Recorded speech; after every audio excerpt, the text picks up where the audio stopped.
सभी को मेरा प्रणाम। अंजलि जी, सोना जी, सुप्रभात। रेखा जी, नमस्ते। जो भी क्लास में जुड़े हैं, सभी को मेरा प्रणाम।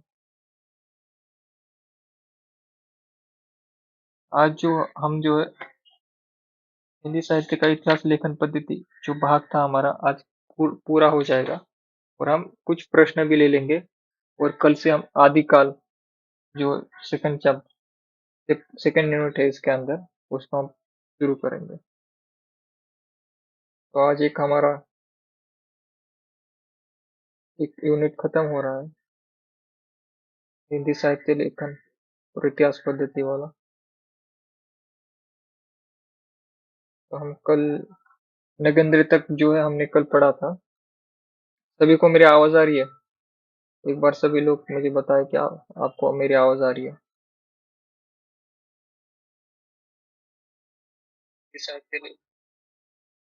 सभी को आवाज आ रही है ठीक से? एक बार कमेंट कीजिए। रेखा जी नमस्ते, प्रियंका जी नमस्ते। एक बार आप बताइए कि आवाज ठीक से आ रही है मेरी?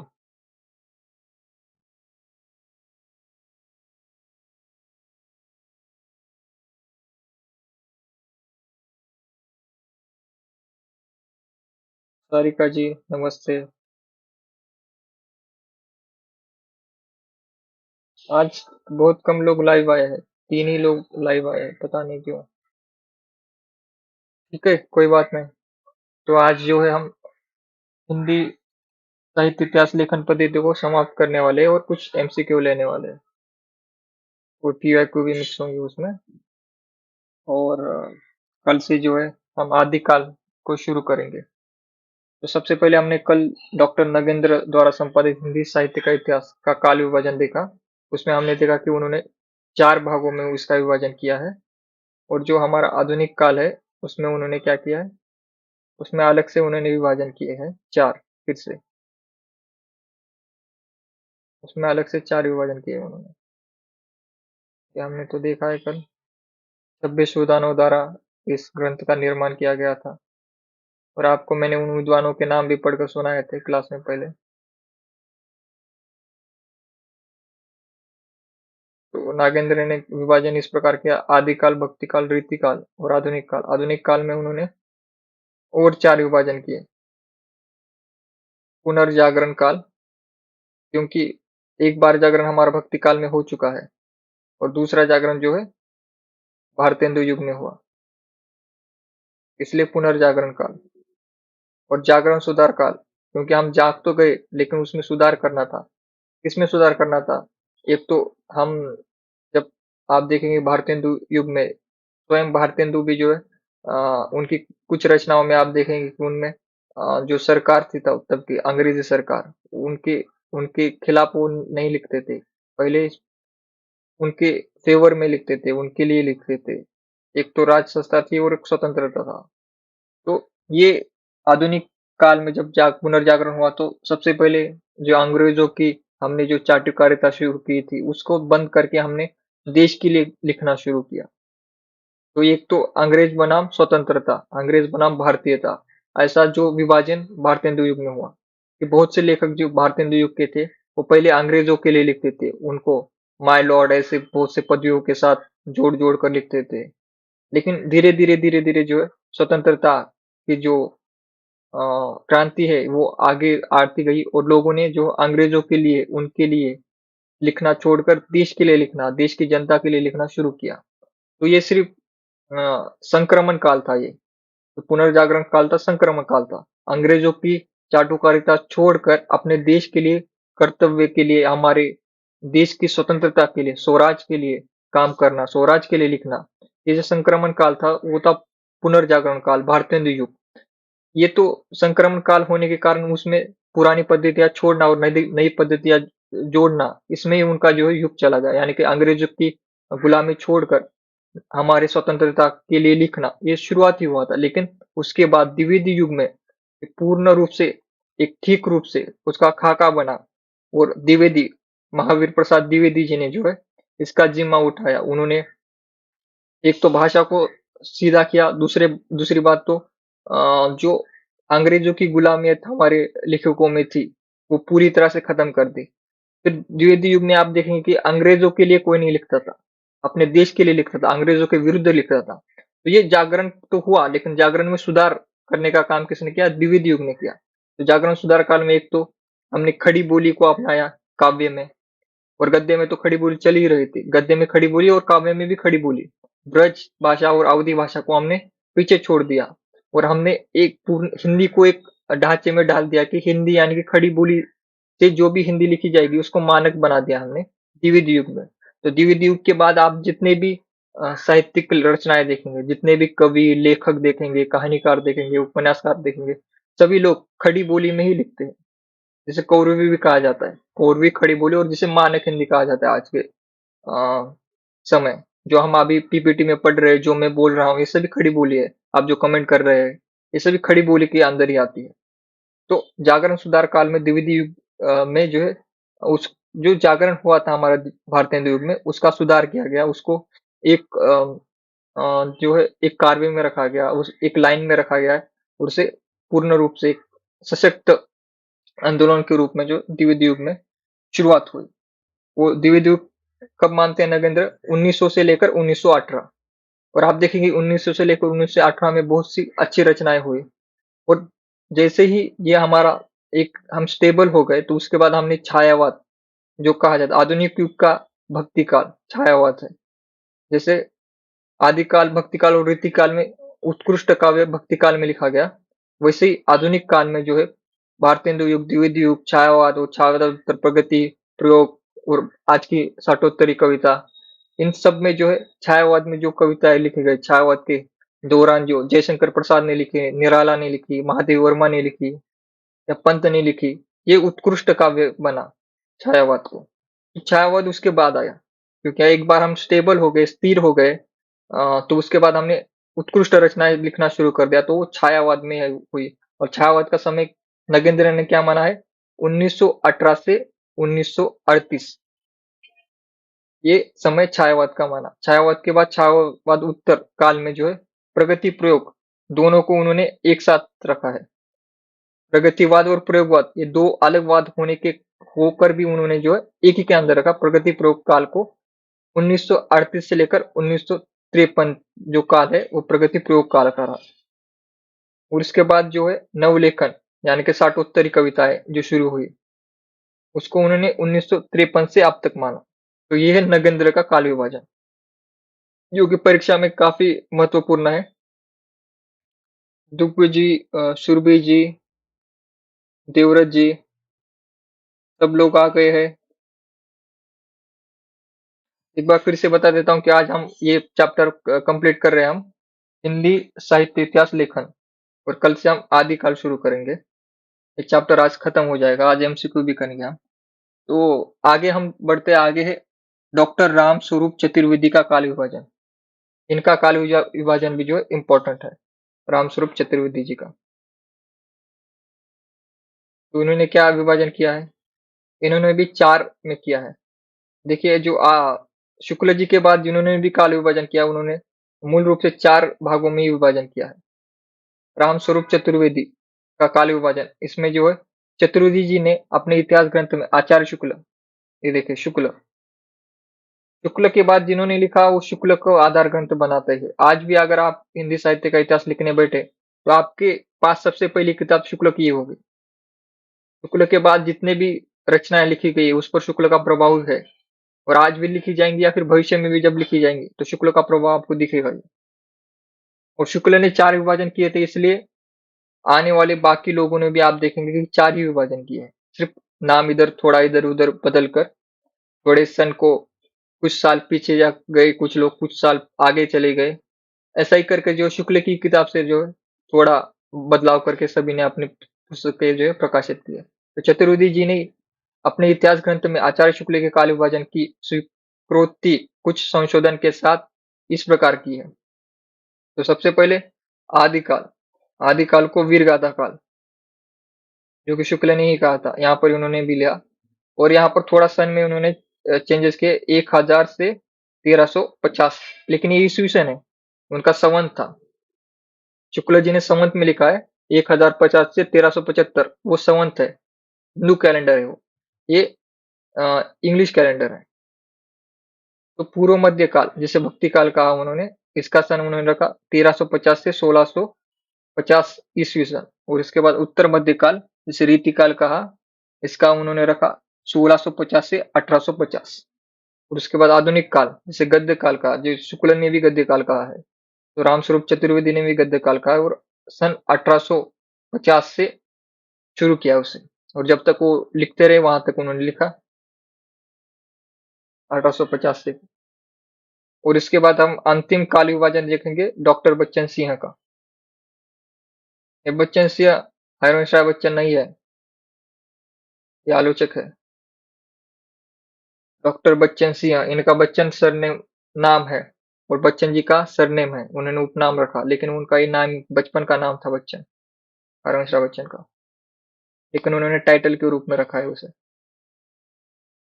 तो डॉक्टर बच्चन सिंह का काल विभाजन हम देखेंगे। उन्होंने सबसे पहले अभ्रंश काल, आदिकाल को क्या कहा उन्होंने? अभ्रंश काल।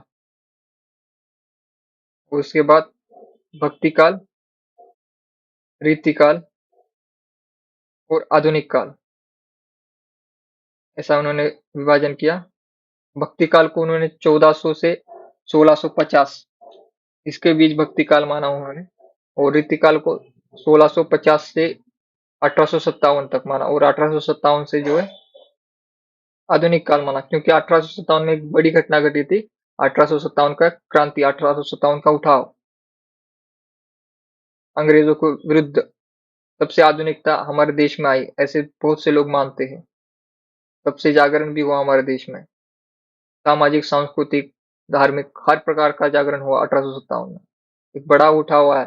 हिंदू, मुस्लिम, सिख, ईसाई, जो सारे लोग थे, सब मिलकर जो है इस उठाव में थे। किसी एक धर्म ने इसको, इस क्रांति को, इस उठाव को शुरुआत नहीं की थी। तब पूरा भारत एकजुट हो गया था। इसलिए एक काफी इम्पोर्टेंट घटना है हमारे हिंद भारत के इतिहास में 1857।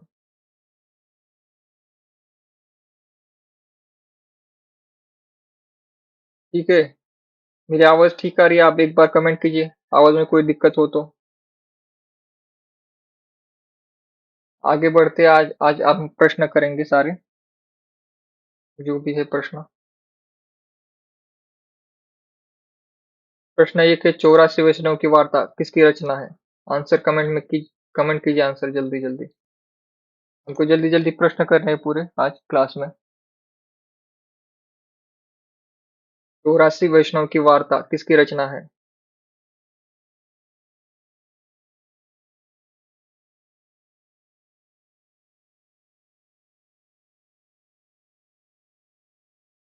एक में आया था 5 दिसंबर को ये प्रश्न।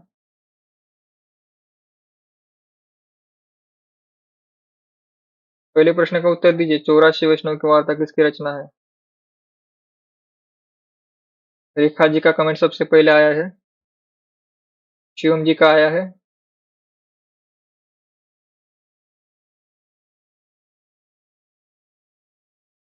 प्रियंका जी का आया है, सुरभि जी का आया है, सोना जी का आया है। सभी का उत्तर सही आ रहा है।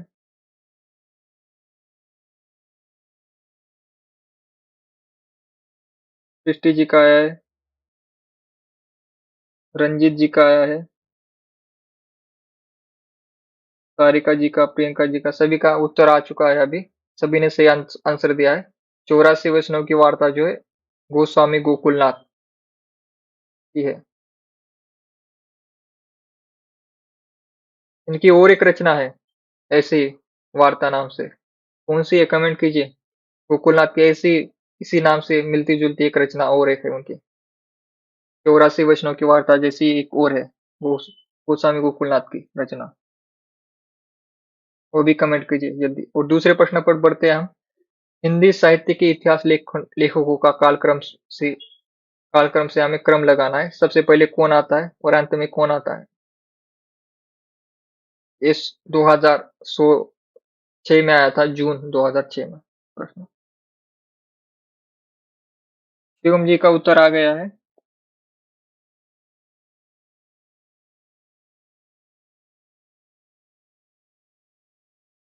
एक ही उत्तर आया है। सोना जी का आ गया है, सुरभि जी का आ गया है, रेखा जी का आ गया है, सभी का उत्तर सही आ रहा है।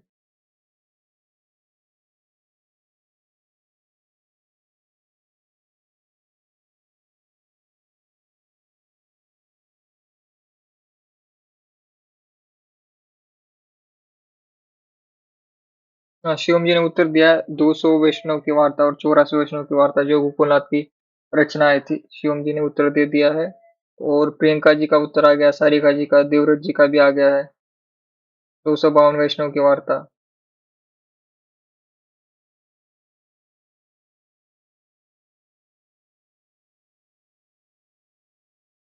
रेखा जी का आ गया है। हाँ, तो इस दूसरे का उत्तर है डी, मिश्र बंधु, रामचंद्र शुक्ल, राम कुमार वर्मा और हजारी प्रसाद द्विवेदी। सबसे पहले मिश्र बंधु आते हैं, सबसे पुराने हैं, क्योंकि आपको शुक्ल जी की किताब में भी दिखेगा कि शुक्ल जी ने आधार ग्रंथ माना है मिश्र बंधुओं की किताबों को। तो मिश्र बंधु आपको याद रखना है सबसे पुराने हैं।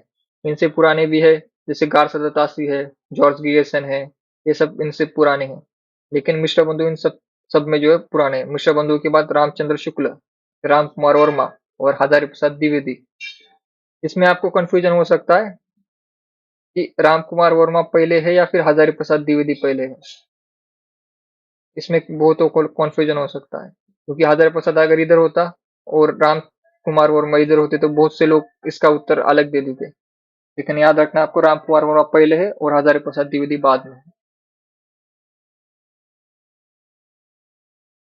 आगे बढ़ते हैं। मिश्र बंधुओं में कौन नहीं है? तीन मिश्र बंधु थे, तीन भाई थे। तो तीन भाइयों में एक भाई गलत आया है यहाँ पर, चौथा। ये 2008 में आया था प्रश्न नेट में।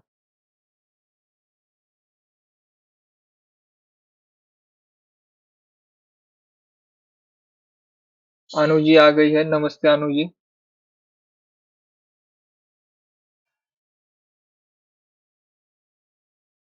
प्रियंका जी ने सबसे पहले उत्तर दिया है।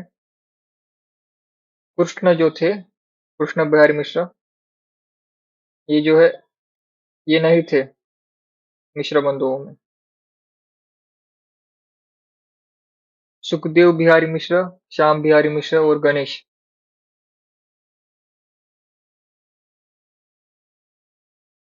सुख श्याम गणेश।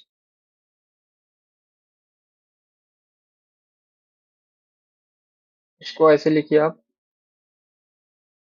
सुख श्याम गणेश।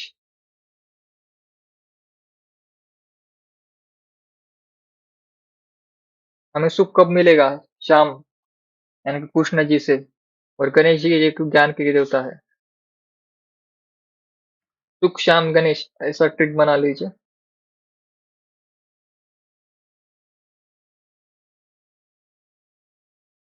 श्याम जी की बांसुरी से हमें सुख मिलता है और गणेश जी से हमें क्या मिलता है? ज्ञान मिलता है। तो सुख श्याम गणेश, ऐसा कुछ ट्रिक बना लीजिए आपका, कोई दूसरा हो तो।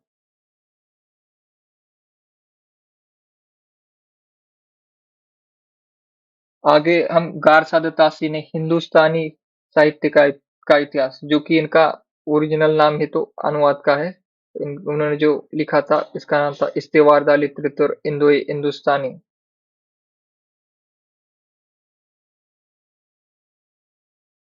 इस ग्रंथ का किस भाषा में इस ग्रंथ को रचना की है गारसाद तासी ने? सभी लोगों के कमेंट आ गए हैं।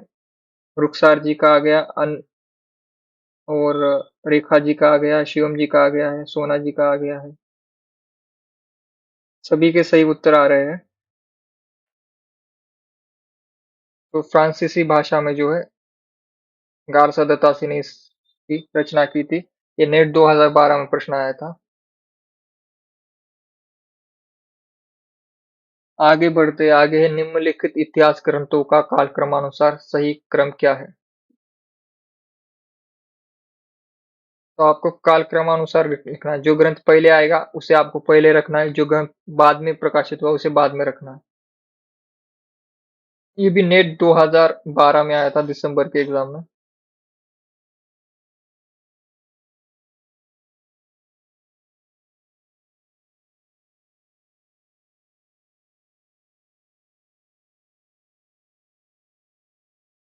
डी का है प्रियंका जी ने उत्तर दिया है, 5 का डी उत्तर दिया है प्रियंका जी ने। शिवम जी ने भी दे दिया है, रुखसार जी ने दिया है, सोना जी ने दिया है, सुरभि जी ने दिया है, सृष्टि जी ने दिया है, डुगू जी ने दिया है,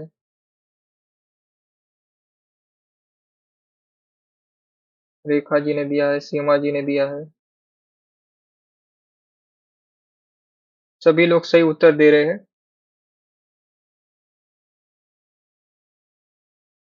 सबसे पहले है मिश्र बंधु विनोद, उसके बाद है हिंदी साहित्य का इतिहास।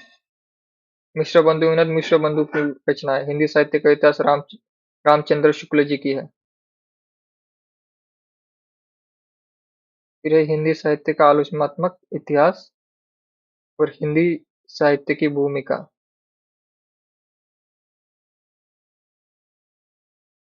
ये हमने पढ़ा था, ये याद की थी हमने, हजारी प्रसाद द्विवेदी की ट्रिक, भूमिका, विकास और आदिकाल।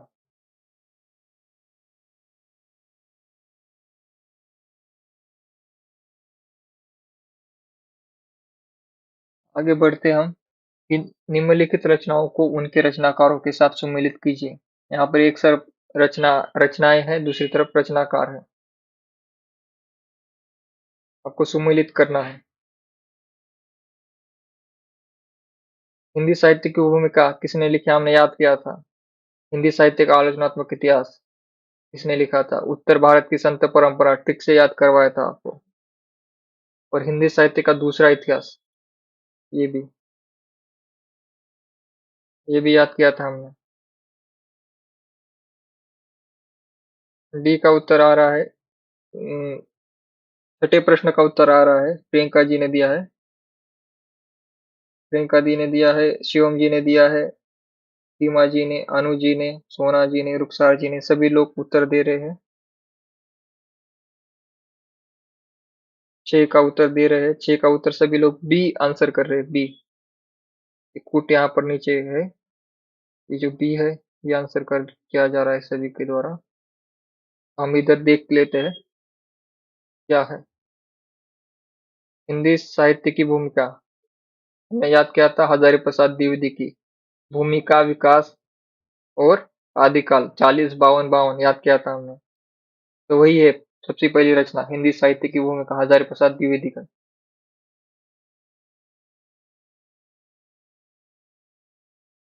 और दूसरे हिंदी साहित्य का आलोचनात्मक इतिहास, इतिहास वहां का इधर आ गया है।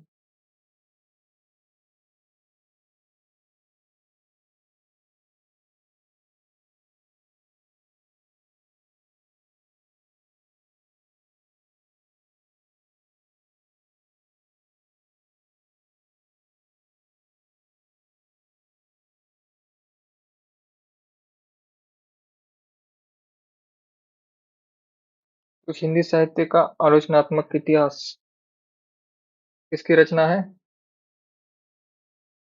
राम कुमार वर्मा की।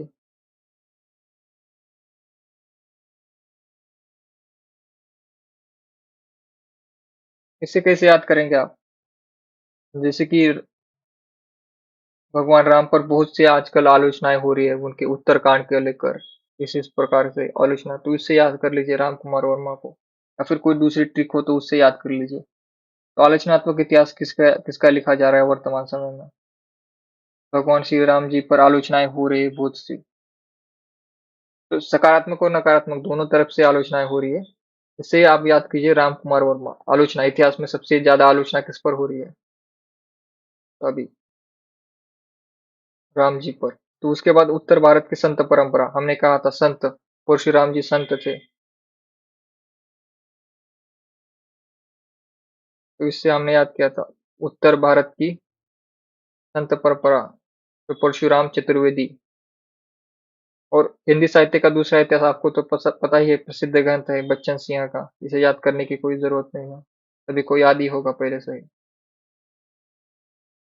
बच्चन सिंह, दो बच्चन है वैसे, दूसरे को याद करने के लिए एक ट्रिक भी ऐसी है कि हिंदी साहित्य में दो बच्चन है, हरिवंश राय बच्चन जी है और दूसरे बच्चन सिंह है। इस दूसरे को दो से याद कर लीजिए, बच्चन।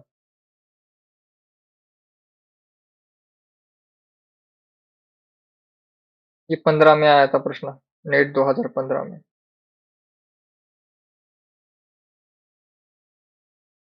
ठीक है, याद किया आपने। हिंदी साहित्य की भूमिका आचार्य प्रसाद द्विवेदी की है। हिंदी साहित्य का आलोचनात्मक इतिहास किसका है? राम कुमार वर्मा का है। उत्तरी भारत की संत परंपरा जो परशुराम जी की है, परशुराम चतुर्वेदी। और हिंदी साहित्य का दूसरा इतिहास बच्चन सिंह का है। और बी ऑप्शन जो है सही है। आगे बढ़ते, शिव सिंह सरोज का प्रकाशन कब हुआ? शिव सिंह सेंगर जी का, ये शिव सिंह सेंगर जी की रचनाएं है ये। इसका भी आधार जो है शुक्ल जी ने लिया था, तो ये शुक्ल जी से पहले की रचना है।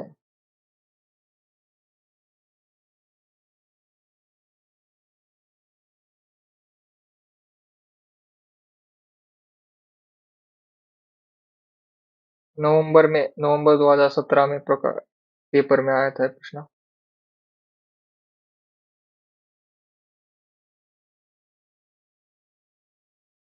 सभी लोगों का सही उत्तर आ रहा है। शिवम जी, रेखा जी, सारिका जी, सृष्टि जी, रेखा जी, सुरभि जी, सीमा जी, अनु जी, रुखसार जी, सभी का उत्तर सी आ रहा है। ये सही आंसर भी है। 1883 ईस्वी सन में शिव सिंह सरोज, जो कि शिव सिंह सेंगर द्वारा रचित था। इसका आधार जो है शुक्ल जी ने भी लिखा है। शुक्ल जी की किताब की भूमिका में आप पढ़ेंगे तो इसका नाम उल्लेख है वहां पर। आगे, असंगत कथन का चयन करना है। यहाँ पर याद रखिए कि असंगत, परीक्षा में बहुत से लोग असंगत को संगत पढ़ लेते हैं, संगत को असंगत पढ़ लेते हैं और फिर गलत करके आते हैं। प्रश्न को आपको परीक्षा में ध्यान से पढ़ना है, ठीक से पढ़ना है आपको, एक एक शब्द को। जब हम जल्दबाजी में पढ़ते हो तो संगत को असंगत भी पढ़ लेते हैं, नहीं को हाँ पढ़ लेते हैं। तो गलत पूछता है तो हम सही याद कर लेते हैं उसको। तो इसमें चार कथन है। पहला कथन है गार सदतासी ने वर्णानुक्रम पद्धति का प्रयोग किया है।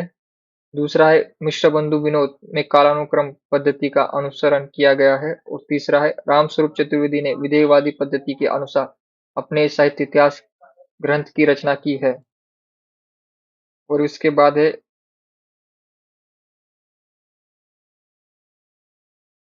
डी है नलिन विलोचन शर्मा ने रामचंद्र शुक्ल को प्रथम विधेयवादी साहित्यकार माना।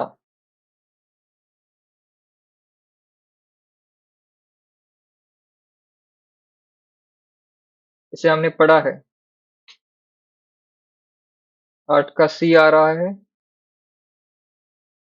सी आ रहा है। प्रियंका जी ने सी कहा है। और कोई बताएगा? शिवम जी ने भी सी कहा है। देखते, सारिका जी ने भी सी कहा है। और कोई? और कोई विद्यार्थी?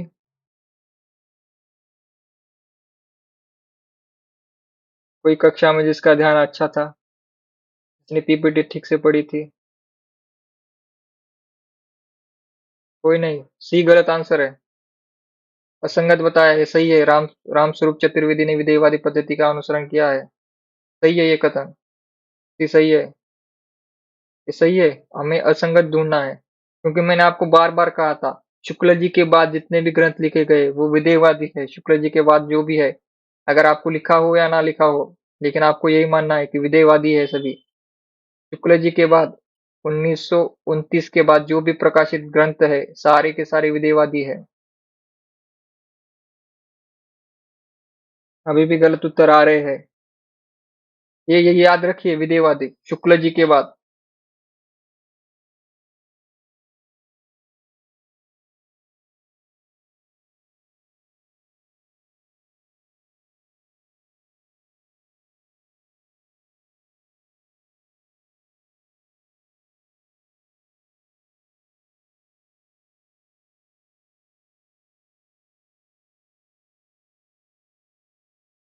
तो शुक्ल जी भी विधेयवादी थे, और शुक्ल जी के बाद जो भी आए, जरा लिखने में थोड़ा परेशानी हो रही है यहाँ पर। शुक्ल जी के बाद जो भी सभी है,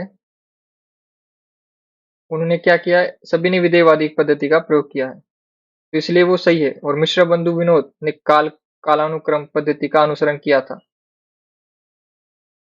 कालानुक्रम यानी कि समय के अनुसार, जिसका समय पहले है उसको पहले रखा, और जिसका समय बाद में है उसको बाद में रखा।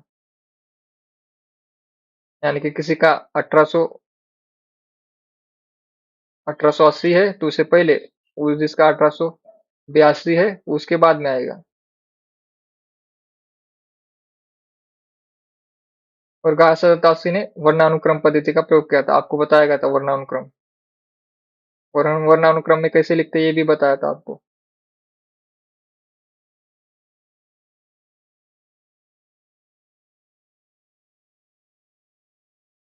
और गलत क्या है, नलिन विलोचन शर्मा ने शुक्ल जी को प्रथम विधेयवादी साहित्यकार माना। तो हमने जब ये पॉइंट पढ़ रहे थे तब मैंने कहा था कि साहित्य इतिहास में सभी लोग शुक्ल जी को पहला विधेयवादी मानते हैं, लेकिन जो नलिन विलोचन शर्मा जी है वो नहीं मानते। हमने पीपीटी में पढ़ा था, आपको मैं दिखा भी दूंगा, अभी यहाँ पर है। अब अगर पढ़ेंगे तो यहीं पर कहीं पर होगा वो।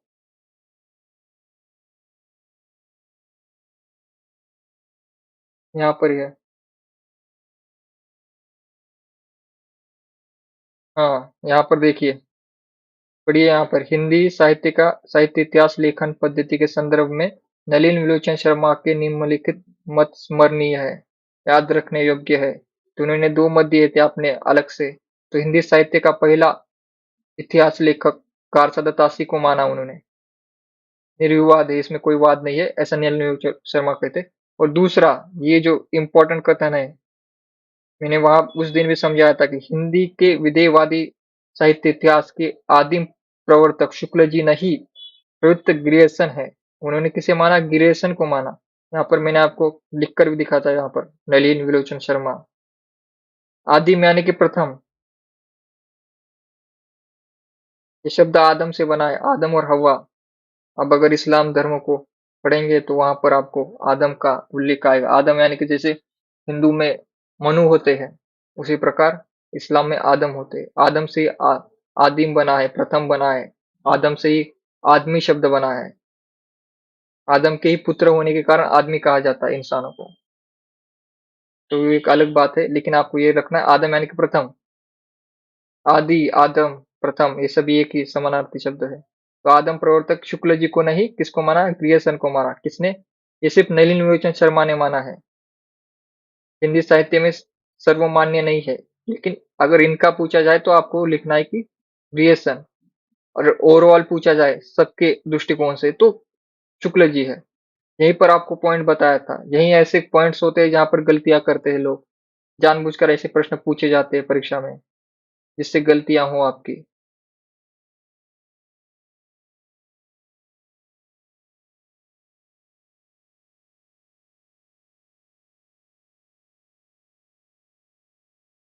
तो हम कौन से प्रश्न पढ़ते हैं यहाँ पर, 8वें पर थे। तो इसमें कोई डाउट है आपको अभी, पीपीटी में हमने पढ़ा था, अभी मैंने पीपीटी भी दिखा दी जहाँ पर पढ़ाया था आपको।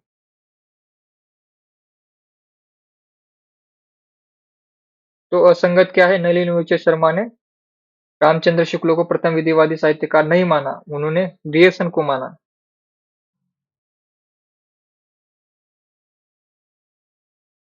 तो हिंदी में साहित्य इतिहास लेखन की सर्वाधिक लोकप्रिय पद्धति कौन सी रही, इसका उत्तर सबको आना चाहिए, इसमें कोई गलती ना करे। सबसे लोकप्रिय, लोकप्रिय कौन सी होती है, जिसमें सबसे ज्यादा लिखा जाता है, वही लोकप्रिय है। सबसे ज्यादा ग्रंथ किस पद्धति में लिखे गए हैं। भी हाँ, 9 पर आइए, 8 का हो गया है। 8 में सभी ने गलतियां की है।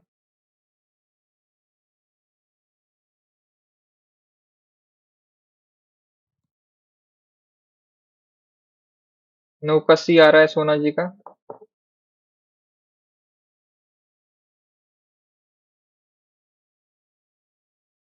क्रिस्टी जी का 9 का बी आया है।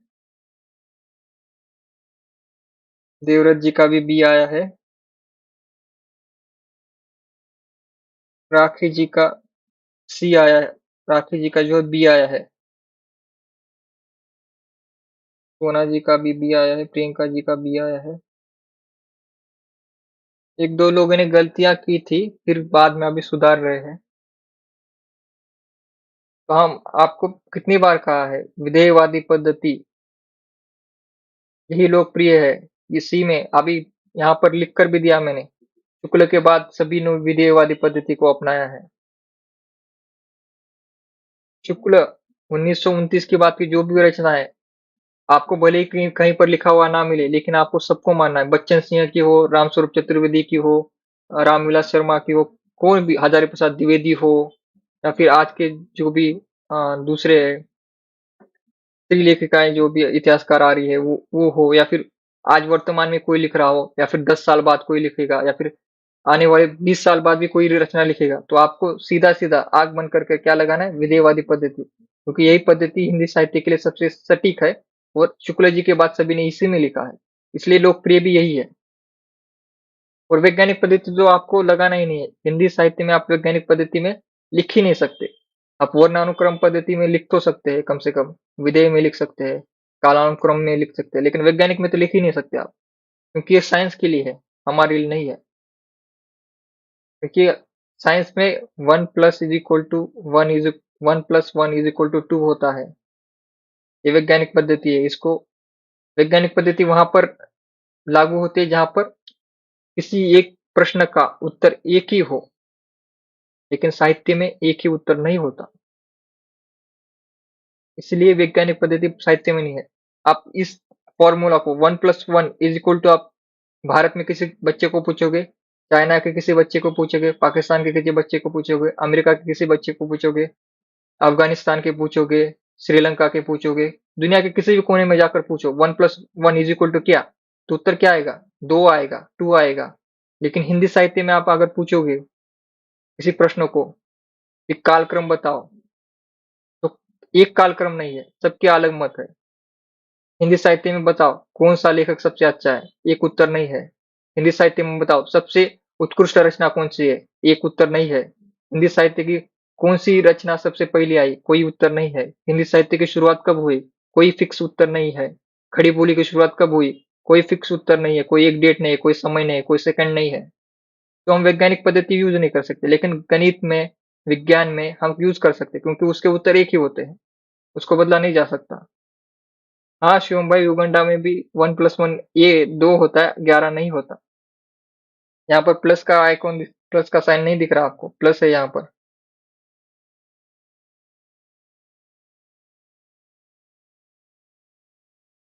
रंजीत जी क्या नहीं दिख रहा, कमेंट कीजिए क्या नहीं दिख रहा आपको। तो ये समझ गए वैज्ञानिक पद्धति कहाँ पर प्रयोग की जाती है, वैज्ञानिक पद्धति साइंस में प्रयोग की जाती है, विज्ञान में, मैथ में, इन दो सब्जेक्ट्स के जो भी उनकी शाखाएं, विज्ञान की जो भी शाखाएं, माइक्रोबायोलॉजी या फिर बहुत से और जो भी होगी, ज़ूलॉजी होगी, और फिर मैथ में भी जो भी सारी शाखाएँ, उन सब में जो है वैज्ञानिक पद्धति प्रयोग हो जाती है। लेकिन साहित्य, हमने कहा था, हमने पढ़ा है, हमने जब पेपर 1 पढ़ रहे थे उसमें भी कहा था, जैसे शिक्षण कला और विज्ञान है, वैसे साहित्य भी कला और विज्ञान है। मैंने कहा आपको कहा था कला और विज्ञान,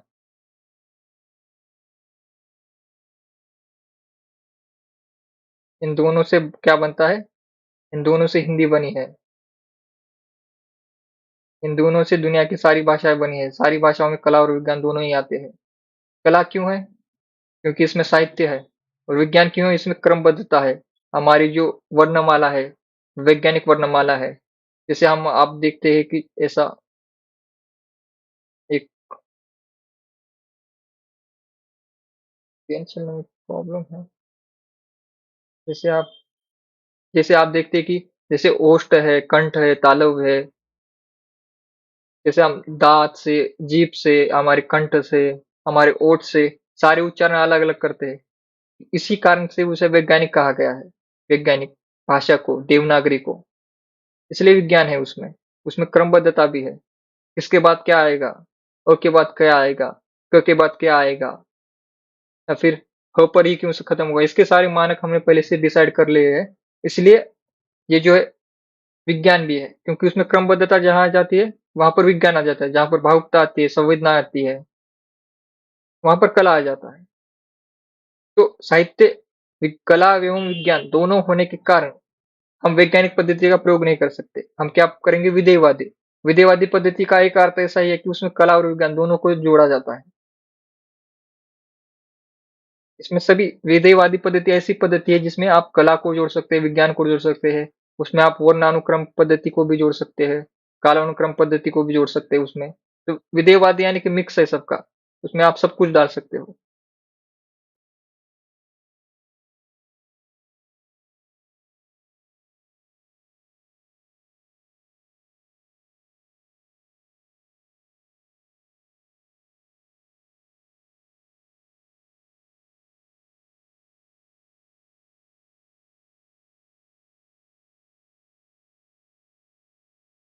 हेलो, सभी को मेरी आवाज आ रही है?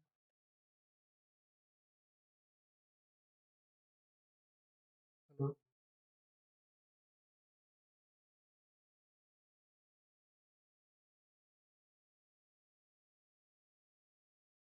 तो हम 90 प्रश्न पर थे।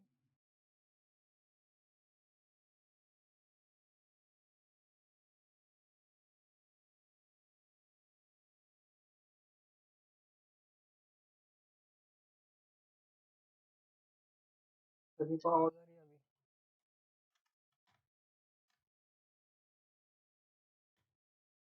एक बार सभी लोग कमेंट कीजिए।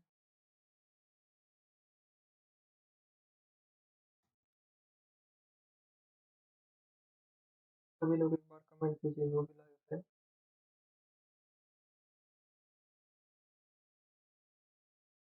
हाँ, तो हम यहाँ पर 90 तक आ गए थे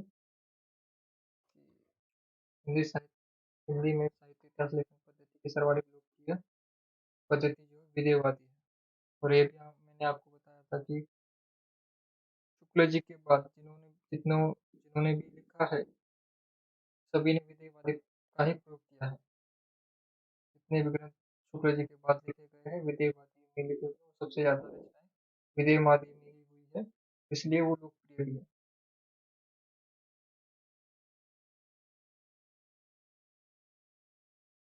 ये आपको याद रखना है। आगे बढ़ते हैं हम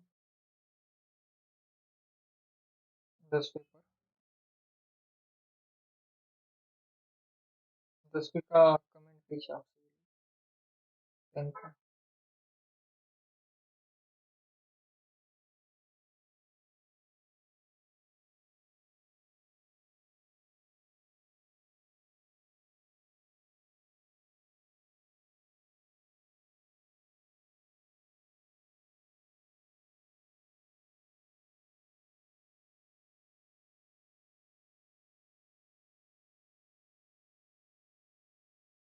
किसी भी इतिहास किसी भी साहित्यिक इतिहास को समझने के लिए उससे संबंधित जातीय परंपराओं, राष्ट्रीय और सामाजिक वातावरण एवं सामाजिक परिस्थितियों का अध्ययन विश्लेषण आवश्यक है। यह कथन किस पद्धति के संदर्भ में कहा गया है?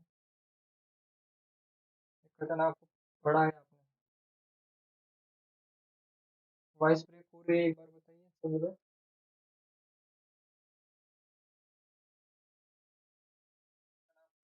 पढ़ा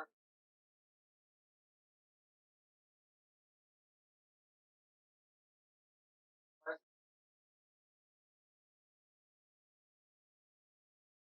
एक बार आप कमेंट कीजिए 10 का। थोड़ा मैं देखता हूँ ऐसा कुछ प्रॉब्लम हो तो।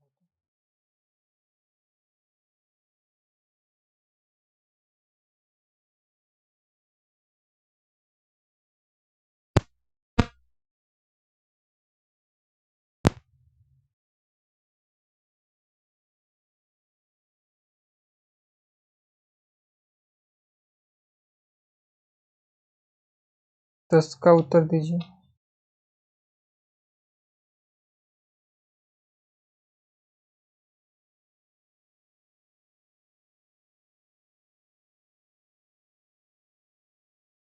हेलो। का उत्तर अभी थोड़ी ठीक हो गई है वॉइस। आप पहले उत्तर दीजिए, ये कथन किसका है?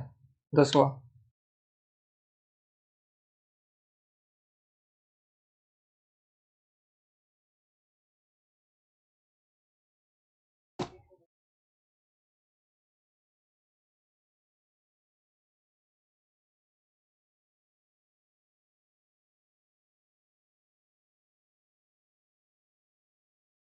10 का उत्तर आ गया है, गलत उत्तर आ रहा है 10 का। प्रश्नों को पढ़िए, क्या है? किसी भी साहित्य के इतिहास को समझने के लिए उससे संबंधित जातीय परंपराओं, राष्ट्रीय और सामाजिक वातावरण एवं सामायिक परिस्थितियों का अध्ययन विश्लेषण आवश्यक है। इसमें महत्वपूर्ण शब्द क्या है? शब्दों को, कीवर्ड्स को पहचानना सीखिए। प्रश्नों को काटना भी सीखना चाहिए आपको। प्रश्न कैसे काटे जाते हैं ये आपको सीखना होगा।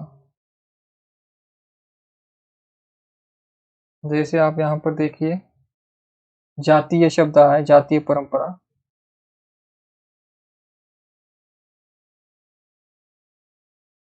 एक शब्द आया है जातीय परंपरा, दूसरा है राष्ट्रीय और तीसरा है सामाजिक वातावरण।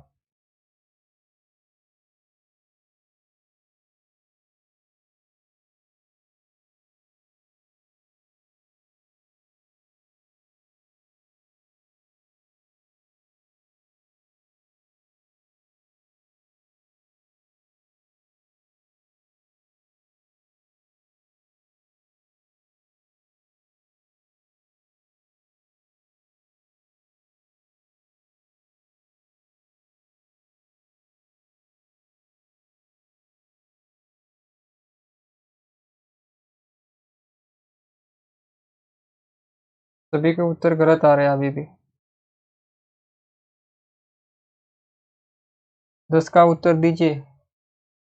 बाकी जो लाइव में नहीं है एक बार जुड़ जाए फिर से लाइव। सभी लोग एक बार लाइव जुड़ जाइए।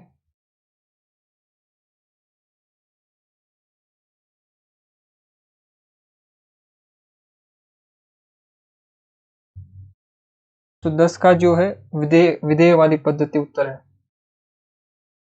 विधेयवादी,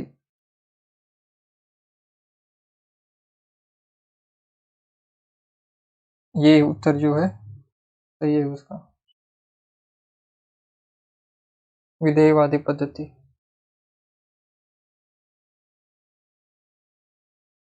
10 का बी नहीं है, 10 का ये है, क्योंकि जातीय परंपरा, राष्ट्रीय और समाज, जहाँ पर समाज, राष्ट्र, सांस्कृतिक और राजनीतिक परिस्थितियों के बारे में पूछा जाए तो वो वरना विधेयवादी पद्धति होगी।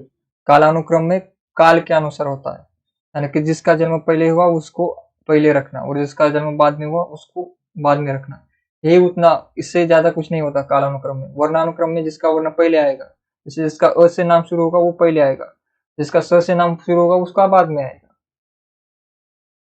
तो इन दोनों में तो आपको विचार करना ही चाहिए, नहीं चाहिए था। वैज्ञानिक पद्धति का प्रयोग तो हम करते ही नहीं, विधेयवादी पद्धति है ये।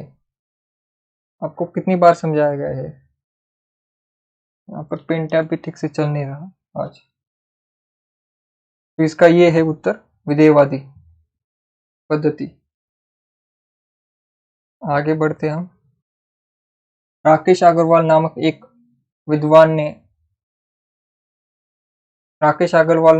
विद्वान ने अपनी अपने साहित्य इतिहास ग्रंथ में इन रचनाकारों को इस क्रम से रखा: कबीर, केशव, बंग महिला, मनु भंडारी। साहित्य इतिहास लेखन की पद्धतियां निम्नलिखित है।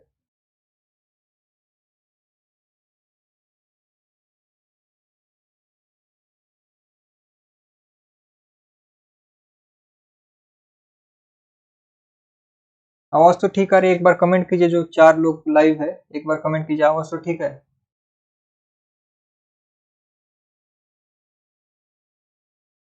आवाज ठीक है?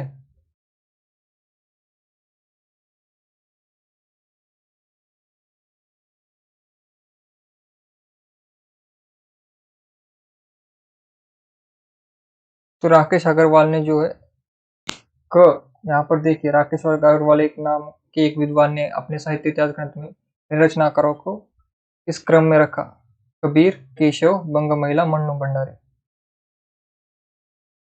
तो इसका उत्तर क्या होगा?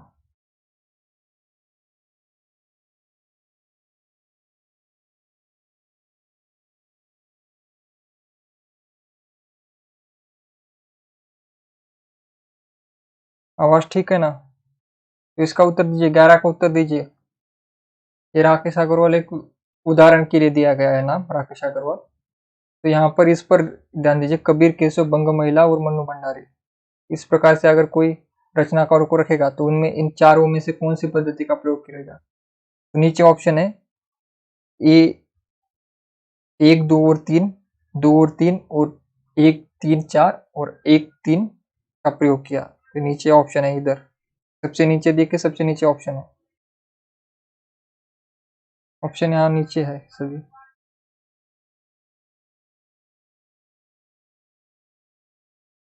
11 का एक जन ने बी उत्तर दिया है। यहाँ पर सी और डी का जरा थोड़ा सा अलग हो गया है, को बी कर देते हैं और इसको सी कर देते हैं।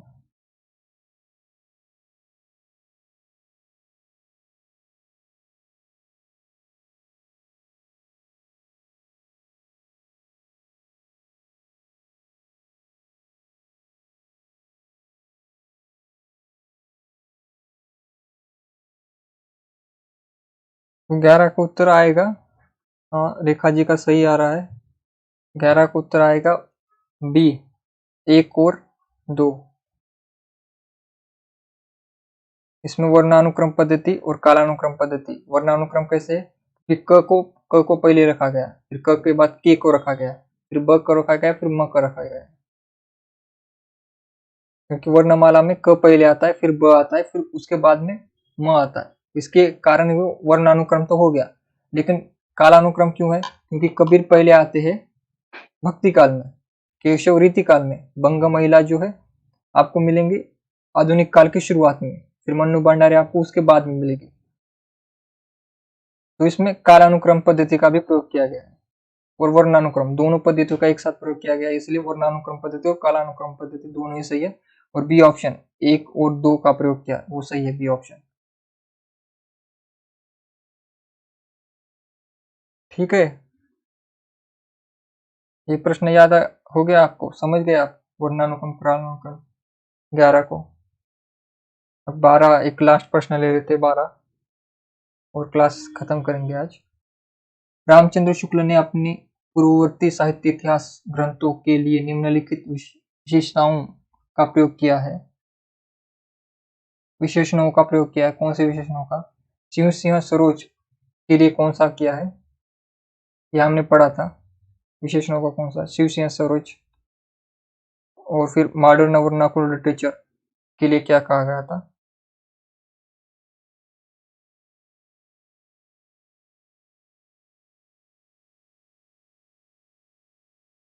तो इसको यहाँ पर ये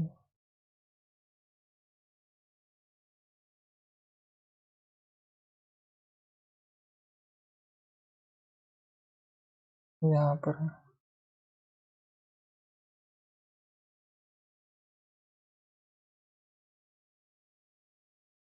तो यहाँ पर 1 मिनट।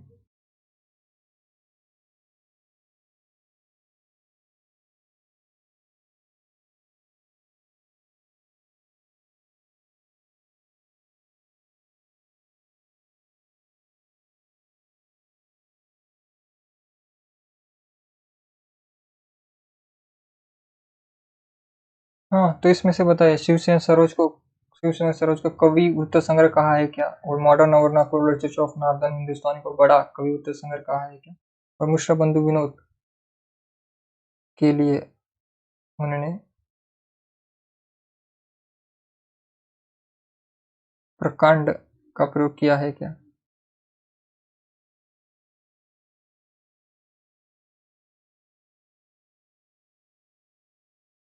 आपको उत्तर देना है।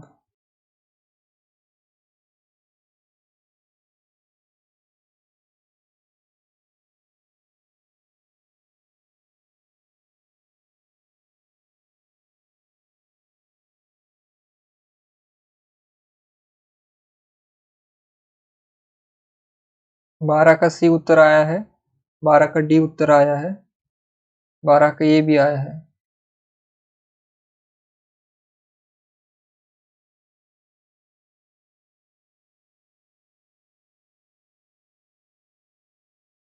बारह का उत्तर डी है, आपको मैंने बताया था, क्योंकि शिव सिंह सरोज के लिए, जो शिव सिंह सरोज जो है इसके लिए कवि उत्तर संग्रह कहा था। और modern vernacular literature of northern Hindustani को बड़ा कविवृत्त संग्रह कहा था। और मिश्र बंधु मैंने कहा था 3 लोग हैं, इसलिए प्रकांड कविवृत्त संग्रह कहा था उसे। तो तीनों ही सही है। 12 का डी जो है सही है, क्योंकि तीनों ही कथन सही है और शुक्ल जी ने ही कहा है। शिवसेना सरोज को कवि उत्तर संग्रह, modern vernacular literature of northern Hindustani को बड़ा कवि उत्तर संग्रह, और मिश्र बंधु विनोद को प्रकांड कवि उत्तर संग्रह या फिर बड़ा भारी कवि उत्तर संग्रह। प्रकांड को याद करने के लिए कहा था, प्रकांड जब सबसे ज्यादा 3 भाई है इसलिए ज्यादा होगा। और बड़ा इसलिए modern vernacular literature of northern Hindustan, कितना बड़ा नाम है इसलिए बड़ा। और कवि उत्तर संग्रह, शिवसेना सरोज नाम भी छोटा है उसका, उसको कहा भी छोटा ही गया है। जिसका नाम बड़ा है, लंबा है, उसे बड़ा कवि उत्तर संग्रह कहा है। और जिनमें ज्यादा व्यक्ति है वो प्रकांड है। 3 व्यक्ति अगर मिल जाएंगे तो प्रकांड विद्वान हो जाएंगे ना वो। उनकी बुद्धि, तीनों की बुद्धि मिलकर क्या होगा, प्रकांड कवि उत्तर संग्रह ही बनेगा।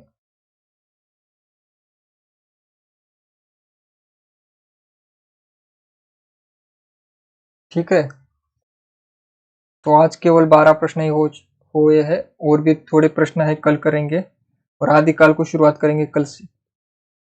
ठीक है। ठीक है, आज लाइव जितने भी जुड़े हैं सभी एक बार लाइक कर दीजिए क्लास को। और कमेंट कीजिए, आपके कमेंट और लाइक्स नहीं आ रहे अभी। पहले पहले की क्लास में लाइक्स आते थे, कमेंट्स आते थे, अभी कमेंट्स भी कम हो गए, लाइक्स भी कम हो गए, व्यूज भी कम हो गए हिंदी के पेपर को भी।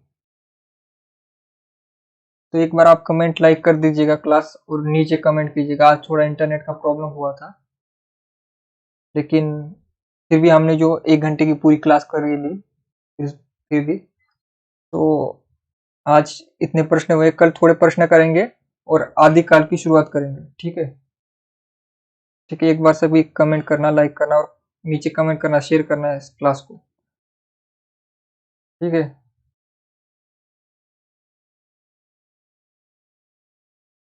सभी को प्रणाम।